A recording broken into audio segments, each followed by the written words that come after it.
Hi there, everyone. Welcome to the ACSA Top 5. We are talking today about Governor Newsom's 2020-2021 budget proposal, which came out earlier today. We are joined by ACSA's Senior Director of Policy and Governmental Relations, Edgar Zazueta. Edgar, so one thing that's important to start with, the Proposition 98 guarantee, $3 billion more than last year. It's an increase of per pupil funding to $17,964, which is the highest ever here in California. Yeah, the governor, where he started, is to remind the electorate, the folks in California, that we're still doing well. That despite any talk of demise or that we're entering a recession, that very much we're still in a very strong place. He does say that when you look at the forecast, it does project that growth is going to slow, but we're still in a very solid place today. Other thing that he mentioned is when it relates to education specifically, that while folks may be frustrated that we're not seeing enough, that he acknowledges that the system is making stubborn growth, as he puts it. All right, so let's talk top five. We'll start with LCFF. LCFF, I mean, one of the things we always look for, and he continues to keep his commitment on LCFF. We're seeing about $1.2 billion in increased investment there, which amounts to about a 2.2 cost of living adjustment. I will say it's a little bit less than what they anticipated last year. They thought there would be more money there, but we do see an increase. In addition to that, we see $300 million for some competitive grants that are aimed at making some innovations in some of the hardest to staff schools, in some of the areas where academic achievement has been a little bit more difficult. You talked about some of the hard to get teachers to schools. We'll hit that Sure.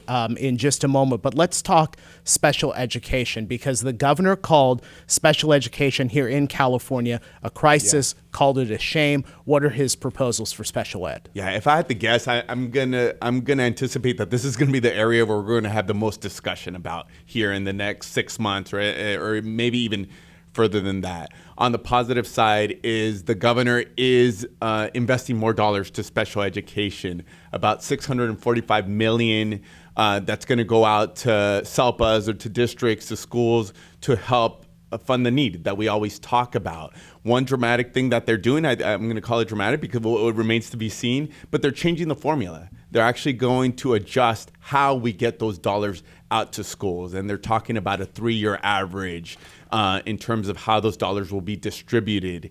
They do make a point that most SELPAs, most of how we fund special ed, will benefit from these dollars. In those cases, there's about 100 SELPAs that are above the statewide average, that they'll be held harmless. So there'll be no losers, in other words, for this proposal. What potentially could be even more significant, and this is down the road, he talks about a multi-step process where he's going to put together a group that's going to look at whether, is this the right way to provide special ed services and to distribute money. So a group that's going to look at SELPAs and other reforms that could potentially be made to the system down the line. We've talked a lot here in California about teacher shortage, administrator shortage. The governor addressed education recruitment here in this budget proposal. Yeah, about another $900 million in educator recruitment, and this has kind of been consistent and significant of putting more money, given that we have a teacher shortage. They're talking about dollars for residency programs, $20,000 stipend for teachers in hard to staff areas if you put in a multi-year commitment in that area.